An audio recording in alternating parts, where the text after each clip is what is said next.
Ama naming Diyos na mapagmahal at Ama sa langit, maraming salamat po sa araw na ito na muli kami makalapit sa iyong presensya upang sambahin ang iyong pangalan. Salamat sa buhay, sa kaligtasan, at sa pagkakataong marinig namin ang iyong salita.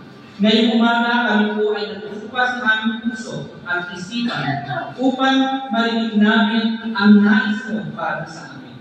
Ihanda mo po ang aming puso, Panginoon, na tanggapin ang hamon ng iyong misyon. Dalhin ang mabuting balita sa mga hindi pa nakakakilala sa iyo. Bigyan mo kami ng tapang, malasakit at pananampalatayang handa sa sunod sa iyo. Ipinagkaloob namin ang aming serbisyo sa umagang ito na maging kalugod-lugod sa iyong harapan. Bigyan mo ng linaw ang ating isipan. Tuspusin mo po ng Espiritu at apoy mo na sa langit upang may kaya ang mensahe ng may kapangyarihan. Ang lahat ito'y aming kailangan sa pangalan ng Jesus. Amen. Ang series natin sa ikalawang quarter ng taon ay Reaching Lives for Christ. Ayan. So sa Reaching Lives for Christ, apat na series na ginawa ko. Noong April, pinamakatan ko ang aking series na ang puso ng evangelism. Noong Mayo, ang aking pamagat ay isinubo upang magligtas. At noong June 8, ang pamagat ng aking lesson ay liwanag sa kalimut. At ang pang-apat sa sub-series ko sa umaga ito ay Finish the Mission. Buksan po natin ang ating banal na kasulatan sa Roma Kapitulo 10, sa versikulo 13 hanggang 15. Sabi dito, dahil sinasabi sa kasulatan, maliligtas ang lahat ng tumatawag sa pangalan ng Panginoon. Paano naman sila tatawag sa Kanya kung hindi sila sumasampalataya? Paano sila sasampalataya kung wala pa silang napakinggan tungkol sa Kanya? At paano naman sila makakapakinig kung walang mangaral sa Kanya? At paano makapapangaral ng sinuman kung hindi siya isinuko? Tulad na nasulat, ukay gandang pagmasdan ang pagdating ng mga nagdadala ng magandang balita. Ang sulat na ito ay pinadala ng Apostol Pablo sa Iglesia sa Roma, isang multicultural at influential na lungsod sa panahon ng Imperyo ng Roma. Ang konteksto ng sulat na ito ni Pablo ay upang magbigay paliwanag tungkol sa katotohanan sa kaligtasan sa pamamagitan ng pananampalataya para sa mga Hudyo at Hentil. Ang Roma 10 ay nagsasaad kung paano pinapakita ni Pablo ang kaligtasan ay hindi sa pamamagitan sa pagsunod sa kautusan, kundi sa pamamagitan ng pananampalataya kay Kristo. Ang versikulo 13 hanggang 15 ay bahagi ng argumento ni Pablo tungkol sa kung paano maabot ng isang tao ang kaligtasan. Hindi ito automatic na maliligtas ka. Kailangan may pagsubok, kailangan may mangaral, at higit sa lahat ang pagtugon. Ang unang punto na nais ibahagi sa akin sa umagang ito ay kaligtasan ay para sa lahat. Ayon sa Roma Kapitulo 10, versikulo 13, sabi dyan, dahil sinasabi sa kasulatan, maliligtas ang lahat ng tumatawag sa pangalan ng Panginoon. Ito ay isang pahayag ng inclusive na invitation ni God para sa lahat. Walang pinipiling lahi, walang katayuan, at walang nakataan. Ngunit, merong kondisyon. Ang sinasabi sa Scripture, kailangan tumatawag sa Panginoon sa pananampalataya. Ibig sabihin, lahat ay pwedeng maligtas sa isang kondisyon. Kailangan meron kang pananampalataya kay Kristo. Hindi ibig sabihin na, namatay si Jesus sa cross, ligtas na ako, I can do everything I want. Hindi ganun yun. Ang kondisyon, kailangan may pananampalataya ka kay Kristo. Pangalawa, ang chain of salvation. Ang versikulo 14 hanggang 15 ay nagpapakita ng sunod-sunod na proseso. Una, hindi sila makakatawag kung hindi sila sumampalataya. Pangalawa, hindi sila sasampalataya kung walang nagbabahagi at walang nakakapagbahagi kung walang isinuko. Ito ang misyon sa isang simpleng anyo. Ang Diyos ang nagpapadala, ang iglesia o ang simbahan ang tumutugon, at ang tagapakinig ay may pagkakataon upang maligtas. Kaya bilang isang Kristiyano, ang bawat isa sa atin, sa ating panahon, ay may mahalagang papel na kailangan gampanan sa ating simbahan. Dahil bilang bahagi ng simbahan o iglesia ni Kristo, ang ating pagtugon sa Diyos na ibahagi ang mabuting balita ay ang magbibigay daan upang ang mga tao na makarinig ay magkaroon ng pag-asa na maligtas. Kaya ang bawat isa sa atin ay mahalaga. Ang bawat isang pagtugon natin sa misyon ng Diyos ay mahalaga upang matapos ang misyon ng Panginoon dito sa mundo. Pangatlo na nais ibahagi ang gandang pagtupad sa misyon. Ayon sa versikulo 15, ukay gandang pagmasdan ang pagdating ng mga nagdadala ng magandang balita. Ito ay sipin mula sa Isaiah, versikulo 52 sa versikulo 7, na nagsasabi, ukay gandang pagmasdan sa mga kabundukan ang sugong dumarating upang ipahayag ang kapayapaan at nagdadala ng magandang balita.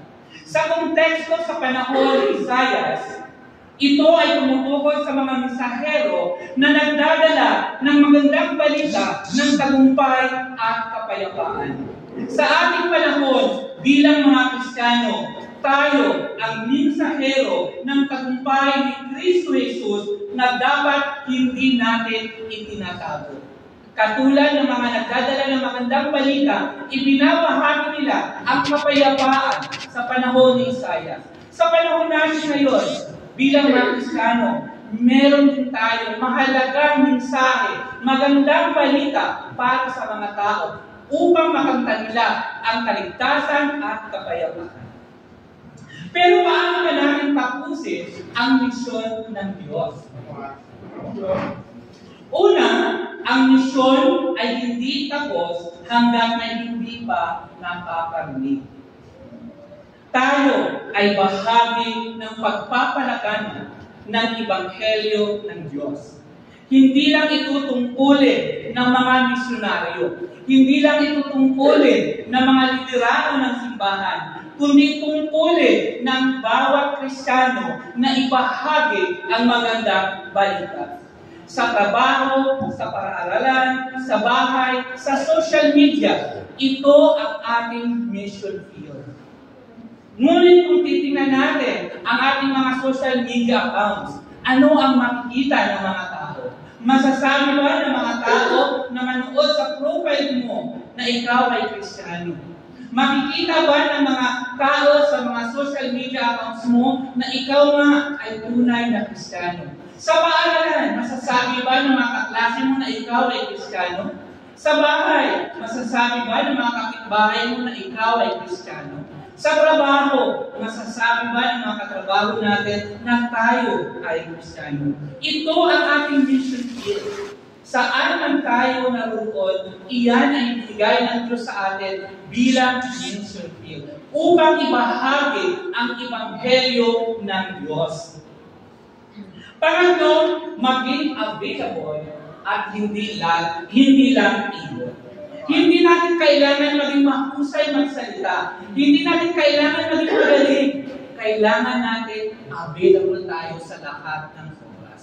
Sa lahat ng panahon na kailangan natin na ibahagi ang salita ng Diyos. Tayo, lalo na sa mga matatandang Kristiyano, na sinasabi nga kay Jurassic na, gaano ba tayo kahanda na muling gamitin ng Diyos upang matapos ang misyon ni Kristo? Lahat tayo able mag-study ng Bible. Lahat tayo able magbahagi ng salita ng Diyos. Ngunit, kulang tayo sa oras. Minsan hindi tayo available sa mga pagkakataon na kailangan natin. Ang yun ay isang bagay na makita natin na kung kahit man gaano tayo kagaling, kahit gaano man tayo ka-talented, kung hindi ito magagamit sa misyon ng Diyos, wala rin itong saysay. Dahil ang galing na dapat ibinigay ng Diyos sa iyo, ang talento na binigay sa Diyos sa iyo, hindi natin dapat itinatago. Dapat ibinabahagi natin sa iba upang matulungan natin na matapos ang misyon ng Diyos. Kaya mga kapatid, mahalaga sa bawat isa sa atin na tayo ay handang magpagamit ng Diyos sa anong oras, sa anong panahon, at sa anong pagkakataon na ibahagi ang salita ng Diyos. Kung tatanungin natin ang ating sarili, ano ba ang pinagkakaabalahan natin sa ating panahon? Abala ba tayo sa sarili nating buhay o abala tayo sa paglilingkod sa Panginoon? Tandaan natin, sabi nga sa ibang mga denomination na nasa huling araw na tayo. Ano ang gagawin natin kung nasa huling araw na tayo? Pababayaan ba natin ang iba habang ikaw ay nakapasok sa langit? Tayo ang mensahero ng Diyos. Nasa ating mga kamay ang liwanag. Nasa ating mga kamay ang tunay na mensahe para sa kaligtasan ng iba. Pangatlo, suportahan natin ang mga ipinadala. Dapat mapalagi natin ipagdadasal ang ating mga misyonaryo na nagpapagad, naghihirap upang ibahagi ang salita ng Diyos. Ang ating mga liderato ng ating simbahan na nagsisikap upang tulungan tayo na maabot ang mga tao na kailangan natin abutin. Maging bahagi tayo sa pagbibigay, pagbibisita at pagtulong sa kanilang gawain.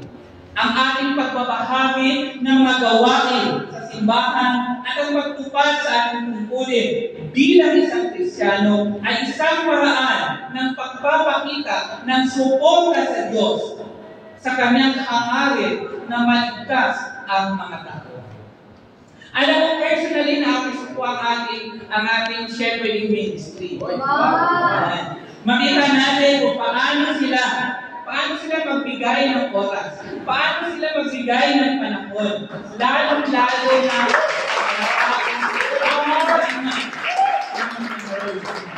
sa mga tao na naghihina spiritually. Sila talaga yung naglaan ng oras, naglaan ng panahon upang tulungan ang mga tao na sa tingin nila nanghihina spiritually.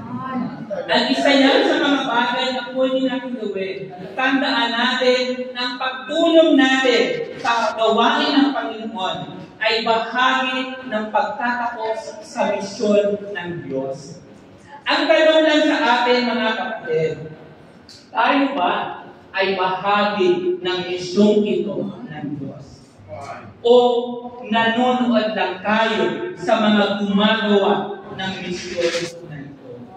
Tayo lang ang nakakasagot, mga kapatid, na tayo bilang isang Kristiyano ay makita natin saan nga ba tayo.